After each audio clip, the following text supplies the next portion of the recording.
Check. 1, 2, 3. The D. Brief. This is the D Brief. Go. Your guide to Detroit. Your guide to Detroit's arts and entertainment scene. This is the D Brief. Hello and welcome to the Debrief for Wednesday, November 21st, 2018. I'm your co-host. My name is Seth Ressler. And I'm Becky Scarcello. All right, lots on today's show, starting with music writer Gary Graff is going to stop by. He's from the Oakland Press. He's going to talk to us about what's going on with Greta Van Fleet and Bob Seger. Perfect. We've got Christmas bars popping up around downtown. Got to tell you about those. Not just bars, we've got drag queens coming for Christmas as well. I'll tell you about that. Nice. And Thursday's episode, going out on Thanksgiving, is our annual gift guide. So holiday gifts that you can get right here in Detroit, recommended by local experts. I'm excited for this. We've never done this before. Look, want to introduce our co-host for the day. We have Lance Kawas here. He is the writer and director of a new film called Revenge of the Mask. Lance, thanks for coming back. Thank you so much. It's correct that I'm the director and producer. Oh, director and producer. We don't want to take away from the writers. Sorry. But the film is coming out November 30th. It's going to be available through YouTube. Yes, for sure. That's awesome. We're going to talk to you a little bit about that. 9 p.m. Set your alarm. On the dot. Eastern time. Eastern time. Yes, of course, because so much of it is made in Michigan. All right, we're going to find out all about that. Also, I want to ask you about these film incentives here in Michigan that don't exist anymore, because I'm sure that's having the pain. A big impact. Yeah. It destroyed a lot of lives. A lot of lives left Michigan to go to Atlanta, Georgia, where there's one. LA, they spread out throughout the country, and some of them stayed here and just trying to plug away. Yeah, trying to plug away. All right, we'll get into all that. Plus, we've got all your Detroit concerts, comedy, plays, food, drink, and more. Stick around. Keep up with us. The D. Download our mobile app. The D Brief. All right, Becky, food and drink seems like a good place to start. It does. At holidays, that's all we seem to do. Talking about Turkey Day and Christmas coming, Hanukkah. So Dearborn's Alamir has been named to Eater's 2018 list of America's 38 essential restaurants. That's an odd number. 38? I know, it's 38. That's just what they come up with. And their restaurant critic, Bill Addison, he makes the list. He spent about 8 months traveling. He went to 36 different cities. He ate about 600 meals to come up with this list. And Alamir is the only one in Michigan that made the list. And this is their third year on it, third consecutive year. So have you been there? No, I don't think I have. It's wonderful. Have you been? Yes, I have. Okay. It's Lebanese food. They have this wonderful oven that you can see making the pita fresh all the time, continuously. They've got a huge menu. You know, of course, you can get your shawarma and your tabbouleh and hummus and your fresh juices and smoothies, but a lot more. And they are so friendly. It's very family-oriented, so hospitable. So I can see it. It's the 5th annual list. And like I said, Alamir's been on it for three last years. All right, but Lance, you're a big foodie, right? I am a big foodie. So if we were to recommend some other Michigan restaurants that maybe should make this list. I know. I feel like it needs to be bigger. I don't know where to start. There's a few of them that I really, really love. Lady's House. Oh, yes. Yes. We love it, with too. a special friend there. And She-Wolf. Yes. She-Wolf was wonderful. If you want Italian, that's up. You want to raise that bar high, go to Cafe Cortina. Wonderful place as well. I haven't been there. Where's Cafe Cortina? If you like Italian. Is it Farmington Hills? Farmington Hills. Farmington Hills, yeah. You should go on a date there. It's a very romantic setting. All right, I won't tell my girlfriend. White tablecloths. Okay. I'll let my wife know. She's okay. Yeah, right. Depends. Oh, we're going there. Depends who you're getting along with better that week. Right. But yeah, it's wonderful. So I was mentioning earlier the Christmas pop-up bars. So last year, Miracle popped up where the Skip is. They're in the Belt. And it's a national thing. So a guy in New York City started this seasonal pop-up. It's now in 92 locations. So he also kind of uses it as a vehicle to promote these Christmas glasses that he has for sale. That 10% of the proceeds go to Action Against Hunger. So there's a nice philanthropic element to it. But it was super popular. There was lines to get into this Miracle place last year. So this year they're doing 2 locations. Miracle will be moved to the Park Bar and have the traditional feel last year. So it's like all decked out with all the decorations, all the glassware, holiday themed drinks. But the one at the Skip will transform into Sippin' Santa. So it's a spin-off with a holiday tiki bar theme. Lots of rum-based drinks and tiki glasses. For instance, they have the Kris Kringle Colada. So, yeah, sounds pretty good. That sounds pretty good, yeah. So we, at our live show, Eastern Market Brewing Company that we had last week, one of our guests was Mark Kurlianchuk, the Free Press restaurant critic. And he alluded to, we had a nice conversation about the skilled labor shortage here in the restaurant industry and how it's really changing how restaurants have to operate, what they need to be paying line cooks, for instance, and what kind of hours they have and benefits they provide to employees, because there's a lack of staff, and the ones that just aren't showing up. Maybe they apply for an interview and then they just disappear. So this article came out, so I encourage you all to look at it because it really went deeper into that conversation, and I think it's something we all should kind of be paying attention to. So it was November 15th. It was on the front page of the Free Press by Mark Kurlianchuk. And if people are ghosting, people are just not. Oh, yeah. So as patrons, if we are going to these restaurants and maybe not getting great service or it's not living up to expectations, it's important for us to realize what's behind that and, how restaurant employees have traditionally been treated, how they get to that industry, the training that goes on. So if we want this boom to continue, that we're all going to benefit from, we have to address. Is there a silver lining to this in that it may lead to higher wages? It definitely will lead to higher wages. And I think it will also lead to training for people that maybe don't traditionally know what path to take to get into the food industry. So you got chefs like Max Hardy setting up his culinary training program for people that maybe didn't normally see themselves as being able to be a chef. There's a total lack of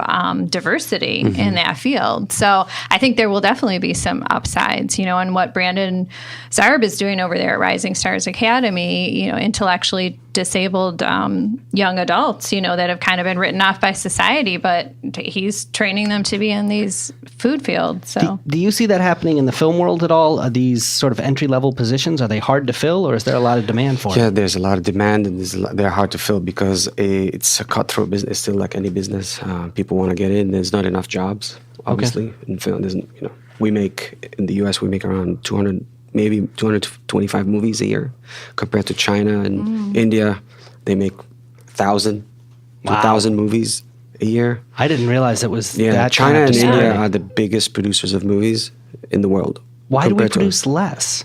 I mean, we must because produce it's bigger more films. expensive, and it's just the way it is. The industry is 7,000 screenplays get to Hollywood a year. Out of the 7,000, look at that number. Yeah. 200. wow. So it's very, very intense. Yeah, you have to be really good. 15 of those are mine. 15.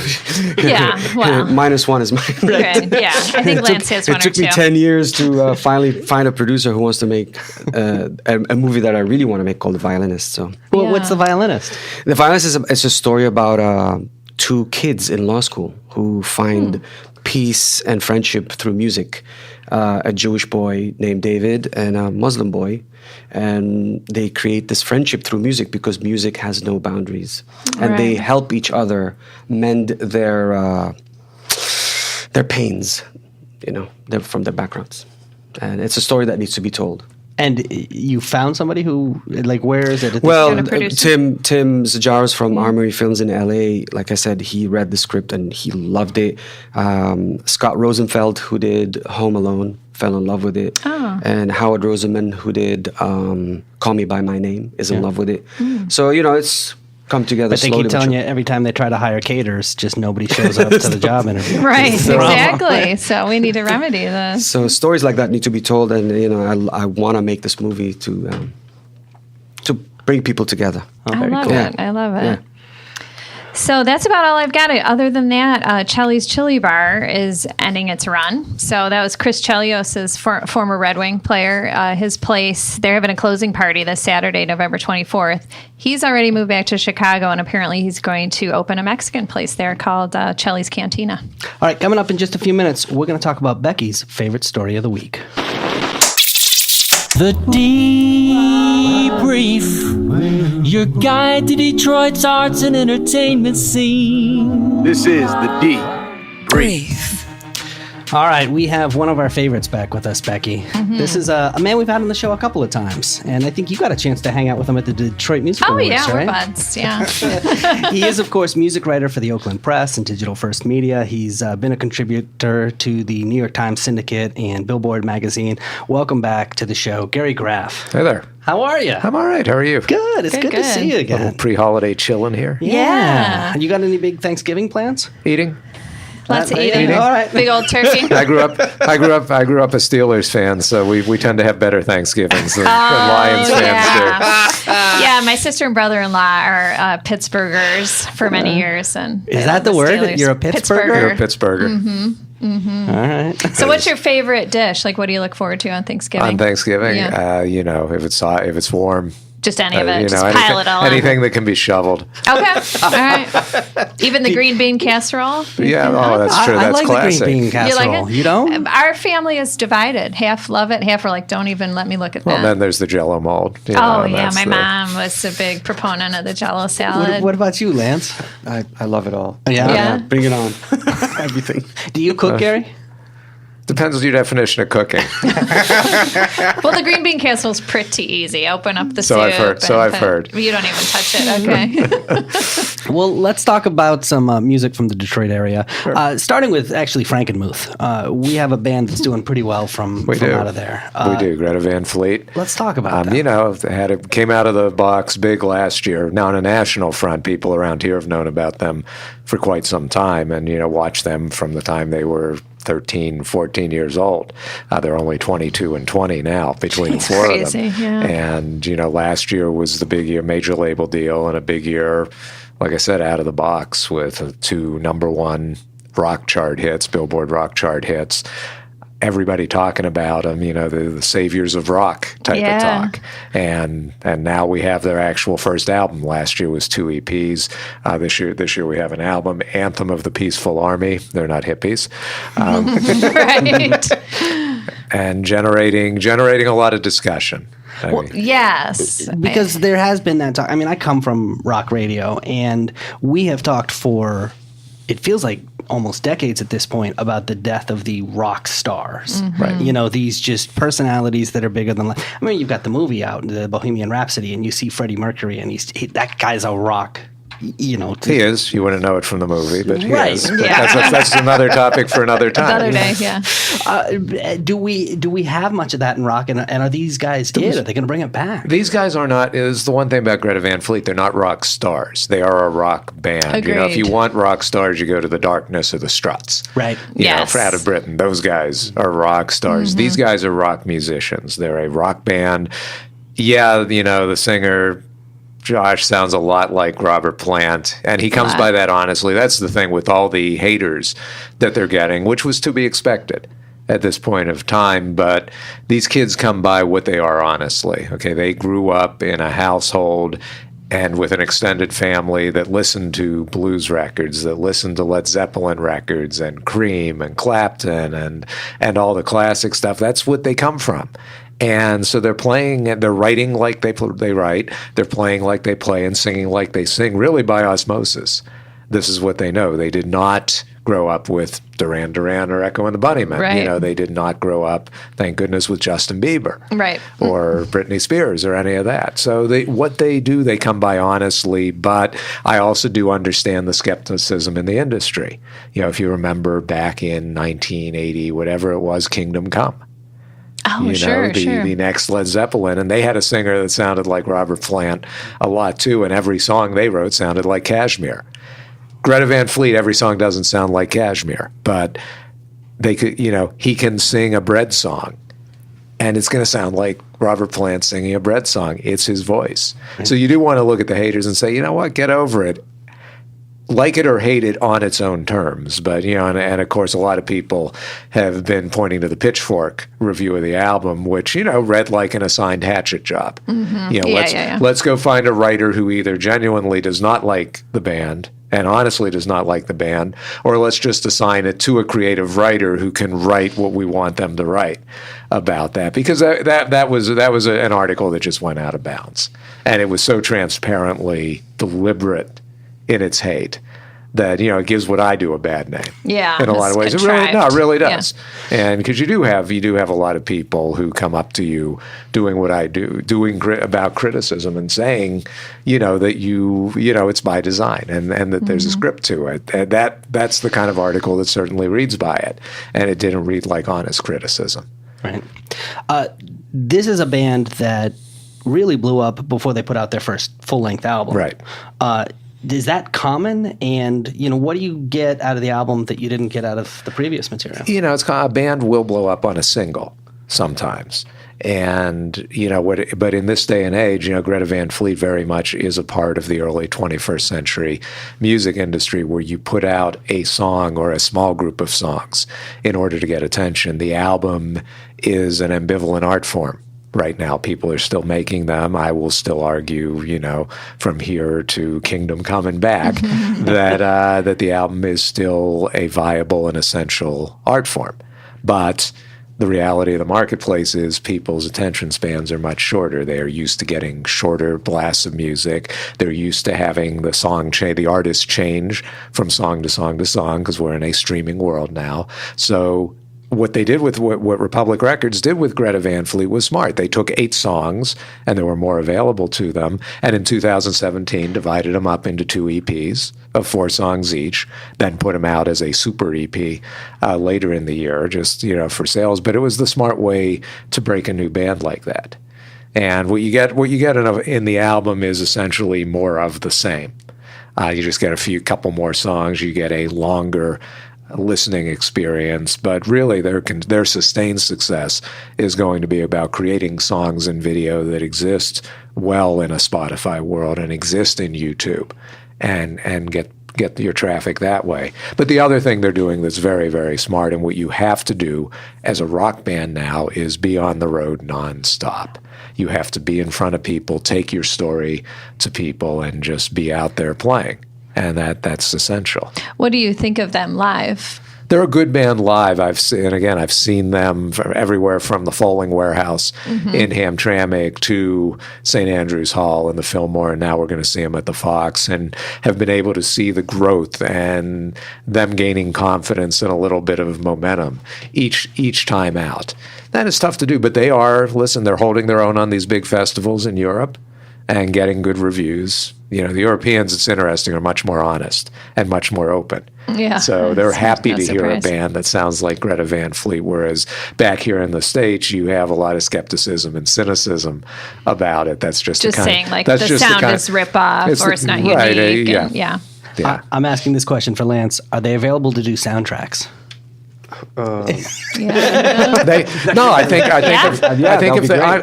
have no doubt that their agency is out there looking for syncs, and they have done some syncs. Well, I've taken a rock band that I represent and have them do a piece for my movie. Which one? The Revenge of the Mask. But They're right here. Which band? Nobody knows about them. It's those 2 brothers that lost one of their brother, and they're called Twin Chord. Twin Chord. Twin Chord. Twin Chord. So they're going to be releasing also an album, and I would love to share with whoever is willing to help a local Detroit couple of brothers who actually play rock. Awesome. Wow, Yes. okay. It's interesting, if you're a smart musician in 2018 now, forget about the cover of Rolling Stone, forget about playing Little Caesars Arena, write songs, sell them to films, sell them to commercials. This is the Mike, you were talking about Mike Yes. Posner earlier. that's where his real success was True. in getting these sync rights, and in his case, writing for others, Maroon 5 and other. Yeah, I was and surprised. He's and written for Justin tons Bieber. of people. And I've Yeah. asked him, I've known him a long time, and I did ask him once, I said, what do you care about being a recording artist for? Yeah. Go write these songs. It's easy. You can do it in your pajamas. Write a hook for some rapper. Make millions of dollars and get out of the stress of being a performing Yeah, artist. because he talked about that. The game was kind of killing him, basically. Oh yeah. And it really almost halted his career entirely. Totally. Well, speaking of guys who are getting out of it, let's talk a little bit about Bob Seger. See that segue? That's I love very it. good. That was Another very good. farewell tour. That was very good. The year of farewell tours tours. between Elton John and Leonard Skinner Yeah. and all the Kiss now and all Kiss, these yeah. other people. So Bob Seger, he's not calling it the famous final scene, but he's calling it the final tour. But he's saying, and I always put that caveat in whenever a musical artist talks about doing a farewell tour, they're saying it's their farewell tour. Bob's case, I believe him. Yeah. I really think, because when he went out on the road last year on the aborted tour, he hadn't said it was going to be the last tour, but everybody around him and everybody in the band seemed to know that was supposed to be the last tour. So I think what you're going to see him start Wednesday night in Grand Rapids is essentially unfinished business. He does want to go out playing, but go out on his own terms playing. And so there's a lot of dates that I understand are still going to be announced, including Detroit area dates. Right now, the majority of this tour are the makeup dates for the tour they had to call off last year. I was going to ask about that because I saw a couple of Grand Rapids dates, but I didn't see a Detroit date listed. Not yet. They will. I think they're figuring out what they're going to do. One thing about Bob and his camp is they take a long time to decide anything. And I'm sure there's all sorts of offers from the table. I'm sure somebody wants them to play Comerica Park or Ford Field for a final show. I'm sure there's multiple nights at DTE or at Little Caesars Arena on the table. I'm sure there's a lot of stuff that they're just talking about and trying to figure out what's the best way to do the last show in his hometown. And will the hometown be the last show like it should be? It should, but they yeah. don't always close the tour in Detroit. True. So True. we'll see what happens. Where would you perform for your last show if you were to choose a venue in Detroit? If I were Bob Seger, I would do the big blowout at one of the stadiums, and I would just make it a party, and I'd maybe have some guests. I'd bring back some of the old Silver Bullet Band guys who are still around, and I would have Kid Rock do another guest appearance with me. Maybe some of the other rockers from around town. Why not have Greta Van Fleet open for him in Saginaw? Why not have those guys come up and do a song with him? I would just make it a big memory. Right. And I will go on record as saying I don't think that's what they'll do. But It's a lovely thought, though. I support it. no, yeah. it would be. I support it. But they have turned their back on a number of opportunities like that over the years, and so we may just see him do just a show, and just a Bob Seger show is still a fine thing to go hear. Another concert I want to ask you about is the Grismas show. Yeah, I mean, it's Grismas is an event. Right. Going on 5 years. Another proud Birmingham Groves graduate. Yeah.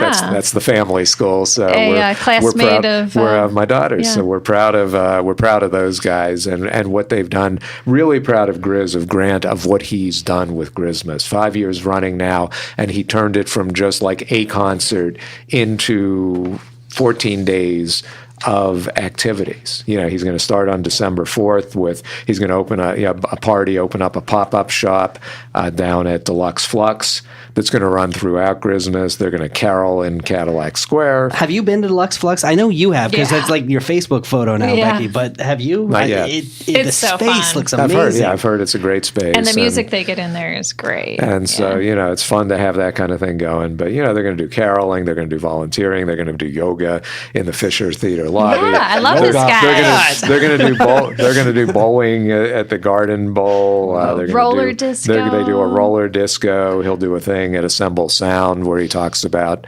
a good workshop type of thing, and all leading up to the two Christmas shows. The first night on December 14th at the Masonic is with his 15-piece live band. For me, that's the show. Oh, for that's sure. the next night, the 15th, will be just Grizz doing the electronic thing, and that's still really good. But the 15-piece band just slams, and just a great night. Masonic is a great place for it. And he plays saxophone himself? He plays saxophone. He plays some piano? keyboards. Yeah.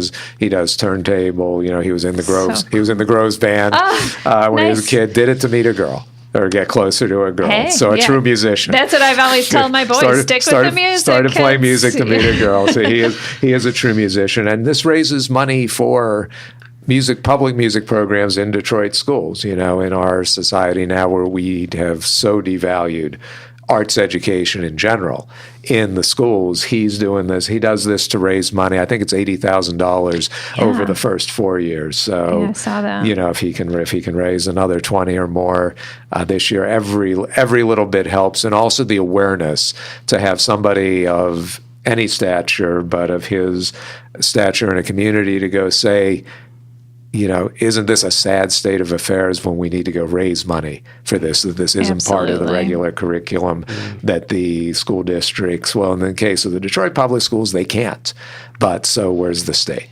And where are the people who bring the money to the schools? So Grizz is going to do this with Christmas, and it's a great time. You feel it going on around the city, and it's really a riot, and great for him to do it. I think it's awesome. And he's like 28 years old, I think, and just already thinking of all the next generation of musicians being able to come out. And he's a fabulous creator and musician in his own right, too. So it's not like we have a guy who needs to generate attention by throwing this great party. It's a great party not about because him, it's somebody of his talent who's doing it.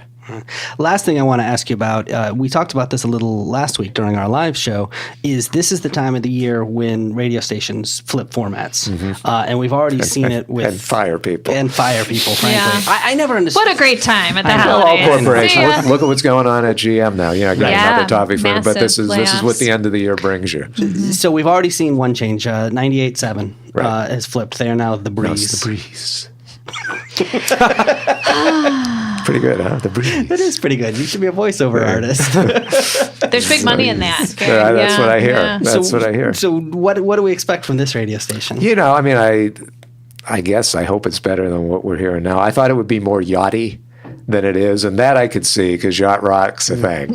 And it is. absolutely. People like it, and it's a format you can hang your head on. To me, in its first week or so, it's really sounded like a return to 80s adult contemporary. Around here, people would recognize that as the old WNIC or the old WMJC. It's on that kind of soft tip, and I hope it evolves into something, I guess, more yachty. I mean, that's where I think that's more where yachty. I love it. That's Not Lil Yachty, but more yachty. more yachty. Mo yacht. yachty. That'll be, I thought you said more Yanni. I was.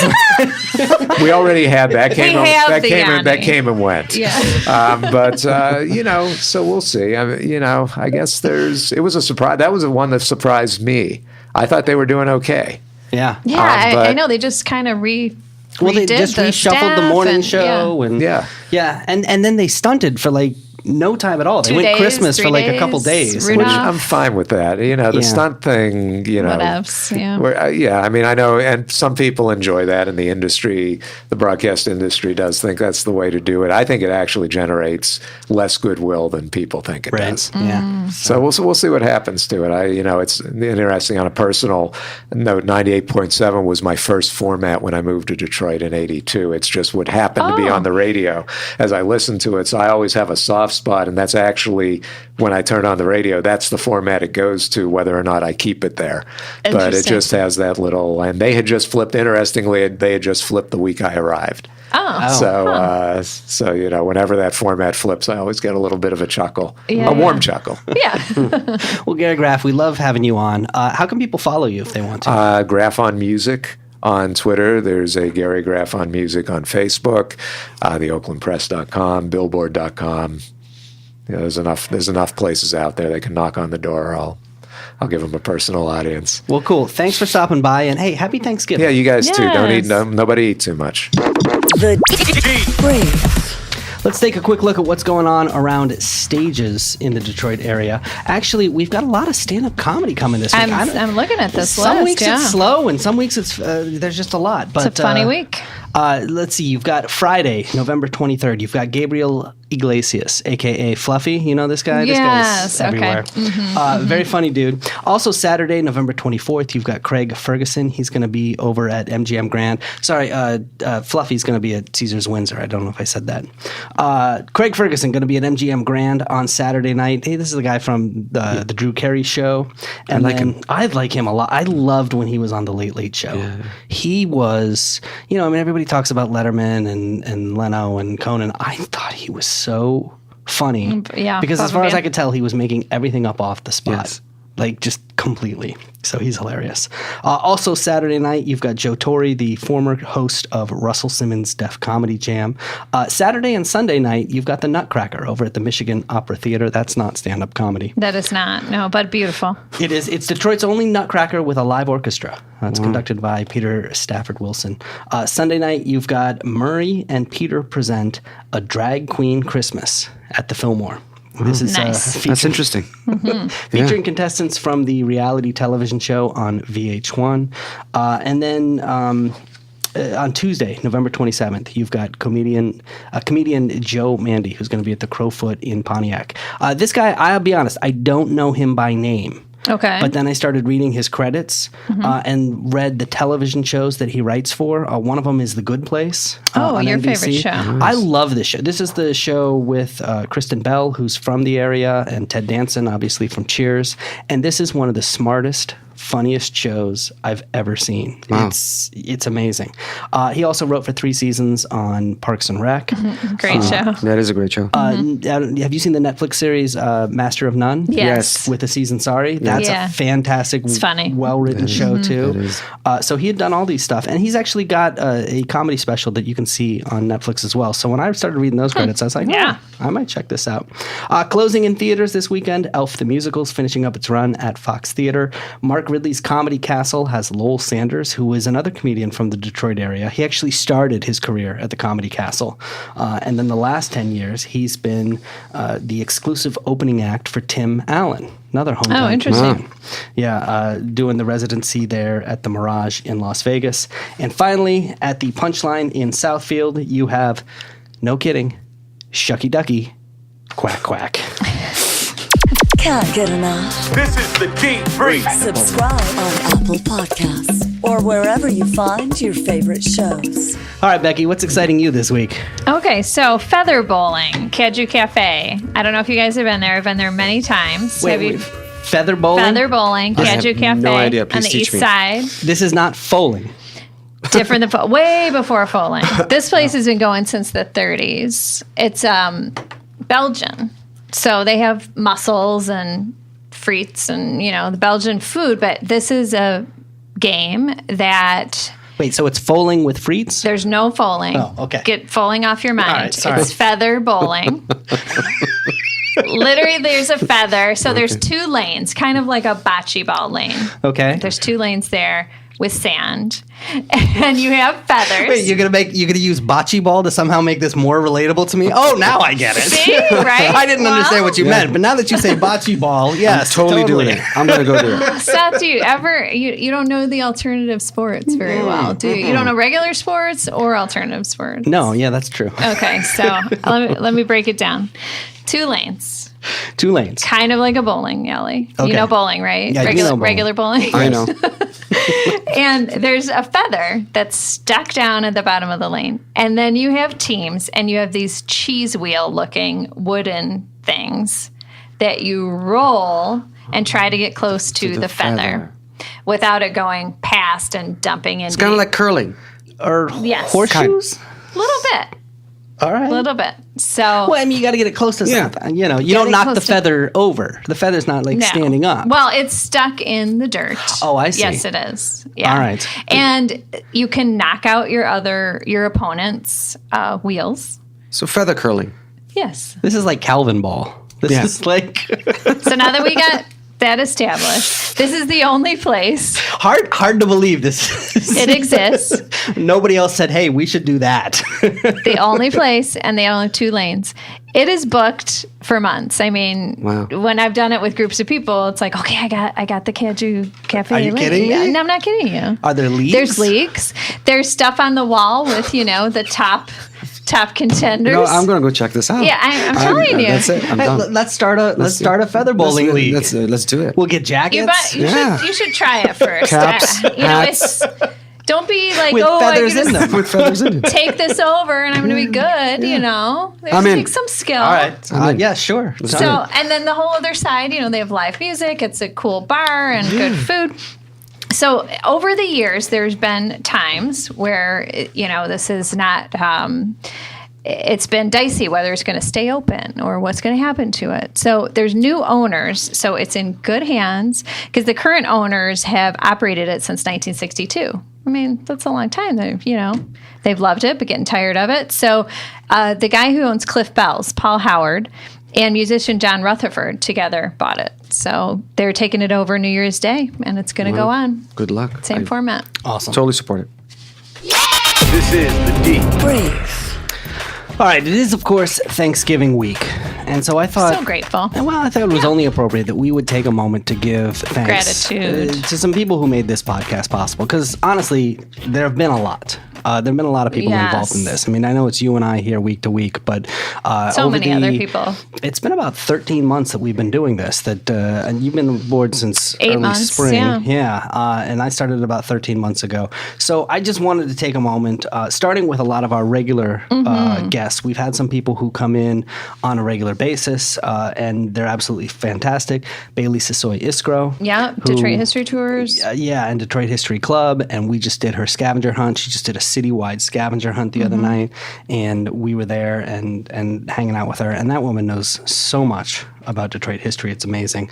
Also, movie man Greg Russell, Ann DeLisi from over at WDET, comedian Heather J., Gary Graff, the music writer from the Oakland Press, Steve Johnson of Motor City Brew Tours. I mean, all Aaron these Foley's folks. been and what I love, all these people are just, we ask them and they just say, yep.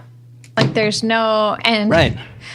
Yeah, we No just say, question, they're you want to just- call in and talk to us? Sure, Yeah. I got Yeah. Gary's doing this.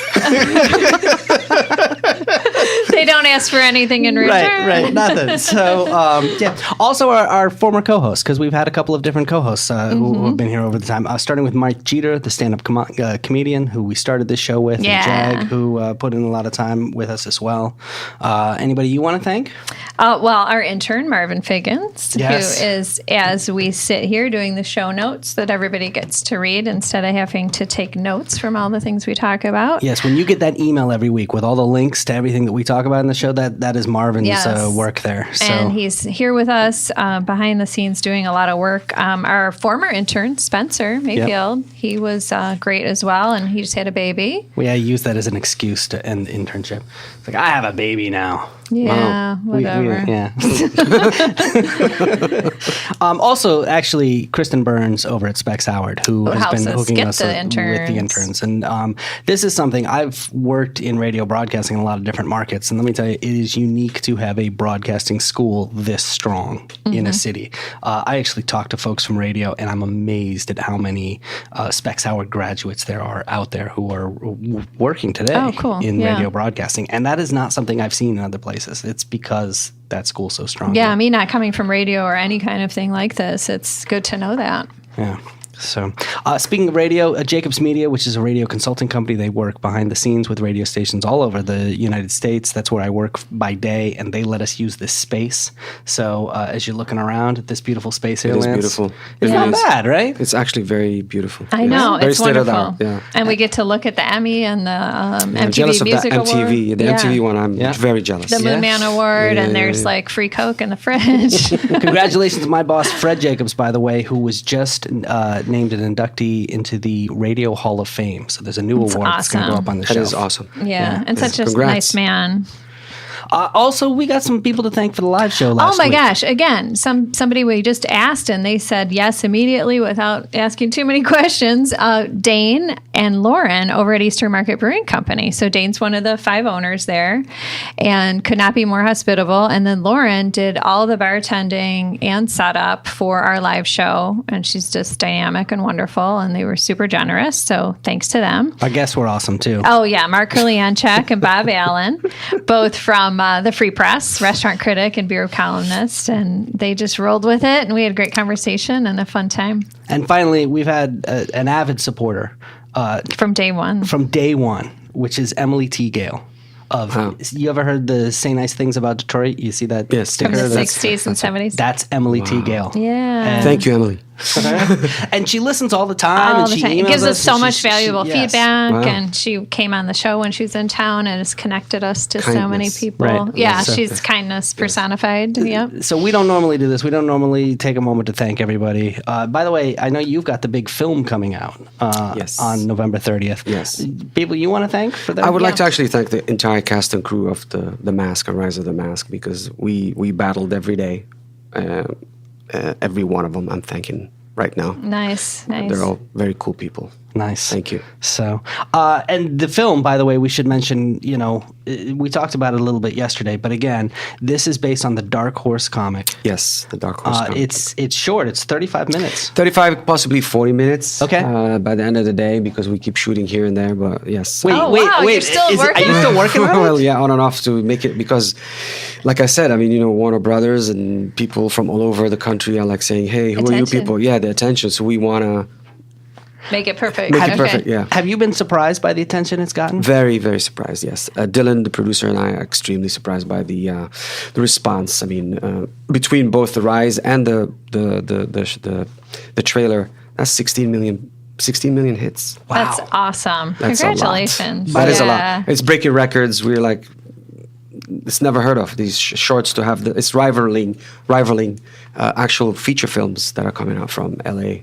They don't even get that amount of hits. We're going to embed the trailer and the short too in Yes, the show that'll notes be a page show for notes. this, because we're going to aim to break Black Panther numbers. We're going to ride your coattails. If you Oh don't my mind. God! Can you just take a step back and tell us your history? You're not from the U.S. and your family came Right, here. I became an American citizen, thank God, a while ago. But yes, I came, and I was raised in Freetown, Sierra Leone, the west coast of Africa. I was born and raised there, and I was educated in England. And there was a revolution called because of the black, Blood Diamond. Yes. Rebels came in, and everything was taken away, and then we migrated to this great country of ours with dreams, and we worked hard to establish ourselves. And I fell in love with film at a very young age back in Africa. Yeah. I was watching a movie in from our video stores called Out of Africa with Robert Redford and Meryl Streep. Meryl Streep. And I'm listening to the music of John Barry, and I'm living in Africa, and I'm going, what the hell did I just see? I've never seen Africa through a lens and through that beautiful music. And I was smitten by film, and that was it. And you told me your family owned video Yes, stores we owned. and Yeah, movie theaters. yeah. My late mom, God rest her soul, and my family. We owned a chain of video stores back in Africa, and my uncles owned theaters. So I used to watch everything. So Grew what- up watching, Spielberg movies at a young age. Yeah, what are some of the other films that really left an impression? Well, on you know, Star Wars, obviously, the classic, Empire Strikes Back was another one. Raiders of the Lost Ark, Love that. Me too. even The Sound of Music. I mean, I watched as a very young boy. That was amazing to watch. I was like blown away by it. As simple as that. Yeah. So I can see from your background too, there must be so many stories that you kind of meld together. I've seen. and- I swear, to you, I'm fortunate, and it's both. It's like a double-edged sword. I've seen absolute beauty yeah, and absolute destruction. destruction. The whole place was destroyed within a week. If you It's want, it's heartbreaking. unbelievable. Yeah, what I saw and witnessed and heard, how people can become so destructive, and that's what I've learned to shy away from. And like my mom used to say, God rest her, look up. Be kind. I said, what, to the sky? She said, no, your heart should be as big as the universe. Oh, well, that's lovely. And, That's it is, beautiful. people should be kind. We're very fragile as a human race. We're struggling as a human race, if you really think about it. Yeah. Since 9/11 up, the world has totally changed. If you look at it, I was young, and now I'm looking back. The whole world is changing. Absolutely. And kindness is the best way to reach out to Yeah, people. I remember it really is. when 9/11 happened and I was seeing it on TV. I had a 14-month-old, Yeah. and that just broke my heart more than anything. I'm Yeah. like, he will not have the life that I've had. No. Though it's his Absolutely. child is completely changed now, and And you lead by example. So, like, if you go to hospitals here in Michigan, this is just Michigan. Law firms, accounting firms, you see all different cultures and religions saving lives, right. right? The helpers. They're not, yeah. The If you think helpers. you go any hospital, you're gonna see every ethnicity saving Absolutely. lives, and this is what America's about. And I love that. Yeah. And it's we have a great country, and we should keep it that way. Well, it's wonderful that you could come here and you said you credit your education with being able to take you to the next level once you Yes. were here, because Oh, you mean yeah, you yeah, came with nothing. Yeah, we came with nothing, and University of Michigan, having a great education is the light. That's the light. That's the guidance. I advise people to stay and get educated. Anything really. Yeah. And take it and be kind to people and pass it down. That's what it's all about. I've seen a lot, really. Yeah. And I bring it to film, the emotion. Yeah, I can hear it. I feel it. Yeah. I mean, and we are a great nation. Really, we help out a lot, but there's a lot more to do. For sure. The for world sure. is suffering. Yeah. His thanks are a lot more poetic than ours. Yes, I'm very emotional about stuff like I that. kinda It's very rewind- I it's wanna very rewind. important. He's the artist. Yeah. It's very important to me. I'm sorry. It's just, No, that's awesome. Yeah. That's awesome. This is the D. Detroit. This is the D. Brave. All right, Lance, there it is. Another show. yes, thank you very much. Thank you. We're glad you came back and hung out with us for You a brought second us day. to the next level. Yes. Oh, I Yes. did? Yeah. I don't know what I did, but whatever. Thank you. If you ever need podcasters in any of your films Yes. coming up, Right. please, we're Definitely. You know. Stacy, my PR person, and I love you. Thank you so much for introducing me to these fine folk. Yes, we will definitely contact you. well, we're not letting you out of here yet. We still have one thing to do. Are A you little ready? game. Yeah, Okay. we're gonna play a little game. Okay. Here's how this works. We're going to ask you for some recommendations. Just tell us the very first thing that pops into your mind. Are you ready? Ta-da. Yes. All right. Starting with this. After a hard day of filming, where's your favorite place to go for cocktails in the Detroit area?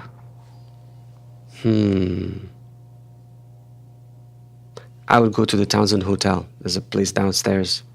The Rugby. Sorry, it's a little bit plush, but yeah, I'll go there. And Rugby Grill. Rugby There, Grill, yeah, I'll go there. It's pretty decent. Nice. Nice atmosphere too.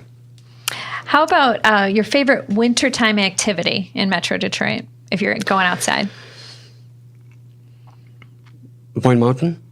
Do some skiing up north? Yes. Are you a skier? Not really. Do you stay in the lodge? I pretend. And look out? Okay. I just feel the snow in my face. How about that? That's awesome. Well, they have the tubing there. Yes. You can just Yeah. ride down. Yes. Yeah. Who is a Detroiter who everyone should know their name, but doesn't yet?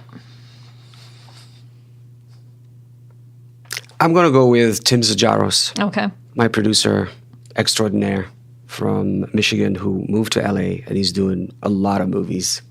I really have to plug him. He's like somebody people should get to know. Yeah, I'm going to look up Yeah, all yeah. the things you mentioned. Definitely. Now, you spend a lot of time not only here in Detroit, but also in Los Angeles, right? Yeah, I go back and forth a lot. So when you talk to people who are not from the Detroit area, what is the biggest misconception about Detroit? We're bad. We're like Thugtown. We still have a long way to go. Is it really like East LA? Blah, blah, blah, blah. And I say to them, no. We've started to get some good press. Have people noticed, or is that filtered through, or is it still got a way to go? I mean, it still has a way to go, and that's why the film medium is so beautiful. It can be one of the ways, advertising, but musicians can do that because we have a lot of good musicians that can promote. But it irks me that people don't understand how beautiful Detroit is coming back. It really is. It really is. I mean, even people from LA right now are considering coming back to Michigan. So It's where's more that? affordable. Yeah, exactly. Seriously. You can make It's a more living affordable. easier. Makes more Yeah. sense. And then plus 4 seasons. I mean, that's very important for me, personally. Okay. Yeah. So, on that note of promotion and telling a good story about Detroit, what's the Detroit film that should be made? It's a romantic movie that takes place in Detroit. Kind of like the old Cary Grant, Audrey Hepburn type. Mm-hmm. Bring back the old classic type.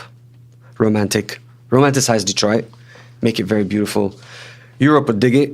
Yes, they They would. really will. Yeah. Because we have the musicians, we have the artists, we have now the beauty. I mean, we have The backdrop. the backdrop. We have The I mean, natural it resources. It needs that push.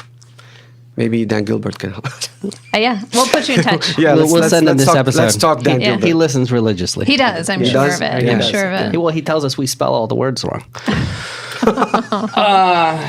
If you didn't get that joke, rewind a little bit. It's earlier. Yeah. All right. Well, Lance Kawas, thank you so much for taking the time to join us for today's show. We loved having you on. We got to have more Yeah, directors on. I know. You This have is to- fascinating. Yes, Yeah. you have to introduce us to everybody in the film society. Oh, I have there. a lot of- You guys get together at cocktail parties or whatnot. We hang out every day and we talk every day. We see each other. I bet. So, November 30th, the At 9 film is p.m. out. Yes. Revenge of the Mask. Revenge of the Mask. And people can go to Facebook and follow it for now. Yes. Facebook page, Revenge of the Mask, and yep. it'll be on YouTube. Well, best of luck. I mean, this is absolutely I know, it's so amazing. exciting. You know, Yeah. everything that's Very going on exciting. with it. So that's very cool.